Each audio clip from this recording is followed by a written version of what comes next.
Yes, this looks to be nearly everyone. Let us begin, shall we? Though I am usually the first to hold forth at such events, I think on this occasion that honor should fall to you. They would be more inclined to take the word of the Warrior of Darkness. Indeed. In light of the subject matter, who better than thee to speak these truths?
Wicked White?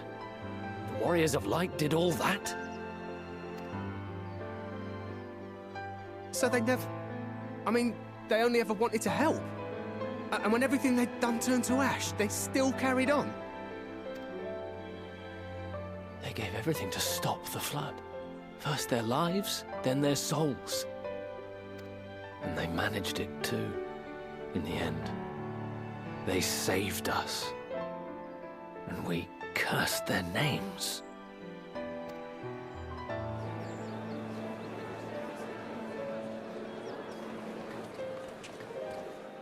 This should go a long way towards clearing the air.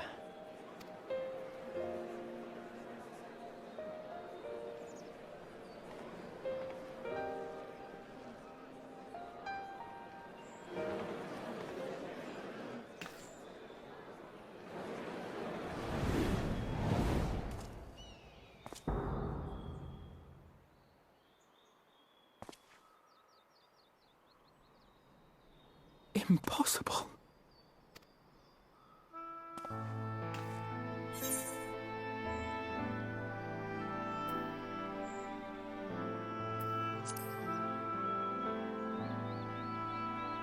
I definitely see something. You don't think it's a ghost, do you? Nay, yonder standeth no bloodless apparition, but a warrior of light and darkness both. Ardbert. What in the world?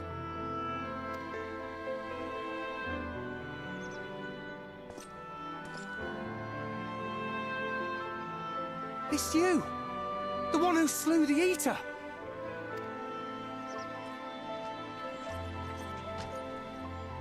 That it should be the Warrior of Darkness who brought the truth to light. You've saved me a fair bit of time. Though I have a few words of my own to say, if I may.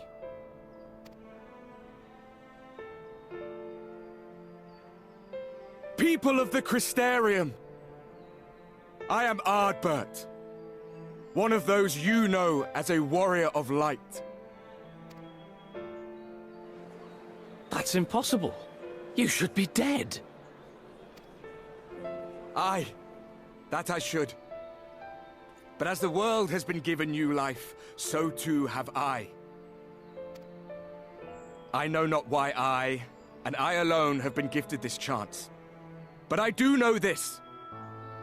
Only by the will of the star itself could such a miracle come to pass.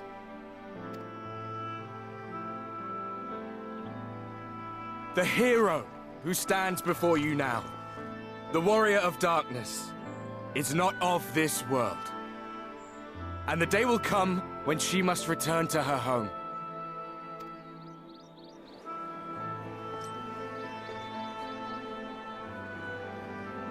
But this land is our home. And if it is to remain so, now and forevermore, it is we who must protect it. The time to rely on saviors from afar has passed. It is you who must rise. You who must become the new warriors of light! What? Us? Warriors of light?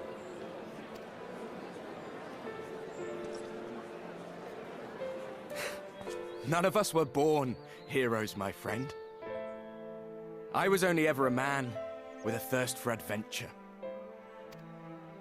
But wherever my journeys took me, I was invariably confronted with the same choice. To lend what aid I could to those in need, or not. And I always chose the former. Any one of you could do the same. All you need is the will to help your fellow man, and the resolve to see it through.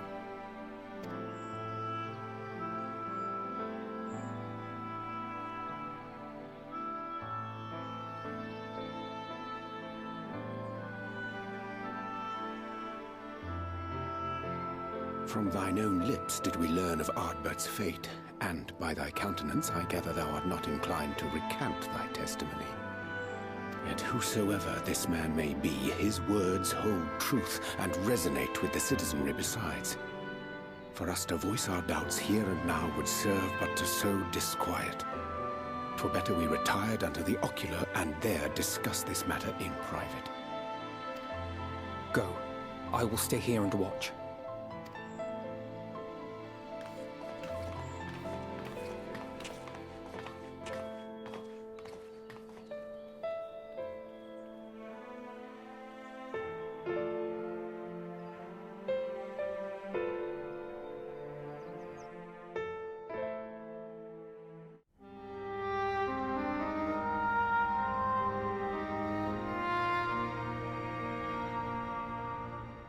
So, that is a warrior of light of the first. I've not had the pleasure of making his acquaintance, but as you all seem to be in agreement, I gather this is no simple case of mistaken identity. As far as I was able to discern, that was indeed Ardbert. It has been a long time, but not that long. Could he truly have been resurrected as he claims?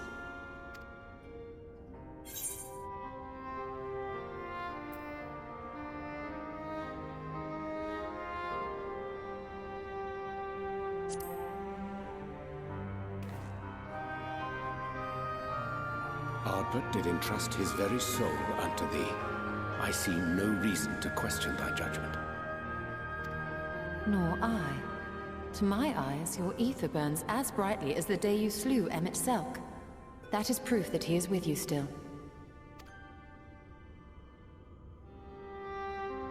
Yet that which standeth now before the people is far more than a passing imitation. I am reminded of the cardinal virtues, though a sin-eater he is not. Which leaveth but one plausible explanation. That he is an Ascian.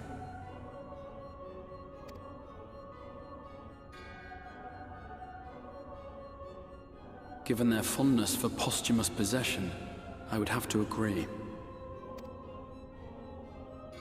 From what I understand, the Warriors of Light were laid to rest in Yulmore by those whom they had aided in life.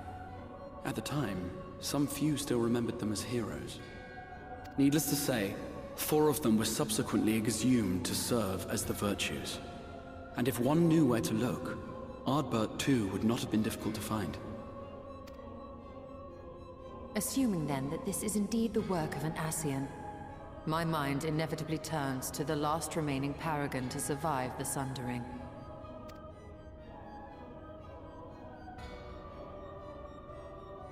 Elidibus.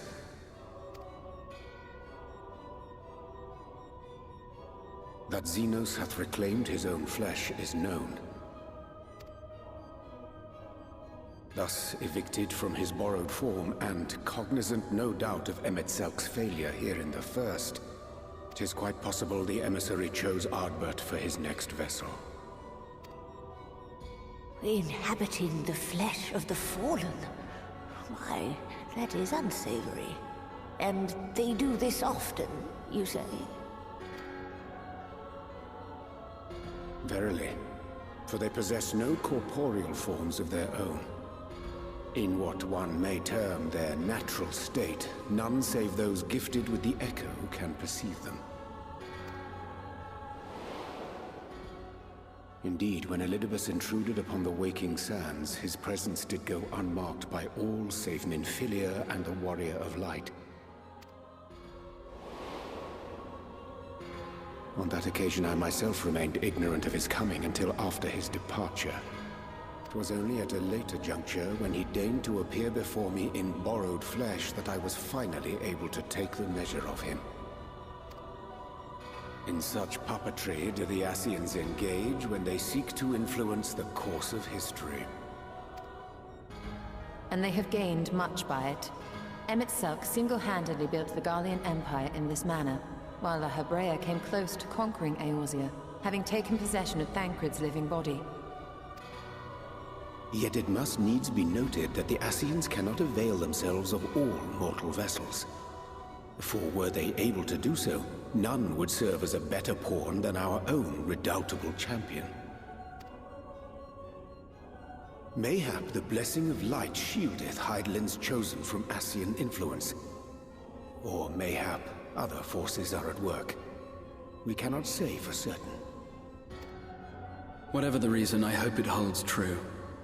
I dare not contemplate what might come to pass otherwise. Is it not peculiar, then, that Ardbert's mortal remains should be susceptible, given that he was once a warrior of light? Or did the final departure of his soul make it possible, perhaps? Regardless, to hear an Ascian use him to call forth new warriors of light boggles the mind.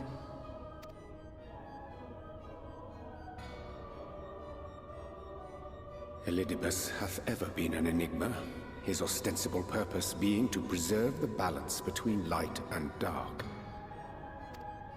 When he made overtures towards me, however, I was afforded a glimpse behind the mask of the self-appointed emissary.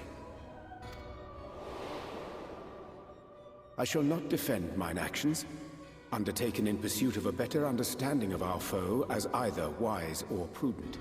Nevertheless, what little I did glean may now prove useful. Elidibus possesseth a subtle mind, practiced in the art of manipulation.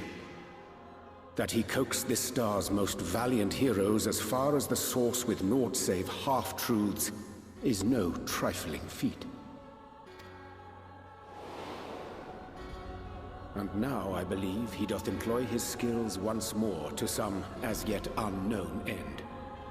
Though naught is certain, should my suspicions prove true, we shall have need of all our wits if we are to uncover and thereafter thwart his plot. Agreed. 'Tis plain that simply speaking out against him will not avail us. At best, it would only serve to confuse the people. And I would hesitate to do anything which might tarnish Ardbert's reputation once more, nor yours by association.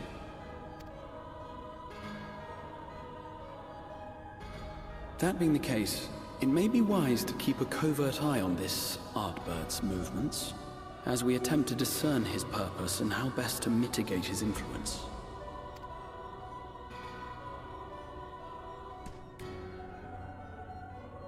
His performance appears to have concluded. What now? Go back out and follow him?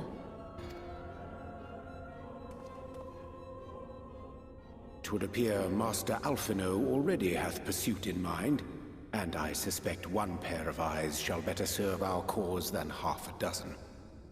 Let the rest of us maintain an inconspicuous distance, for the present at least.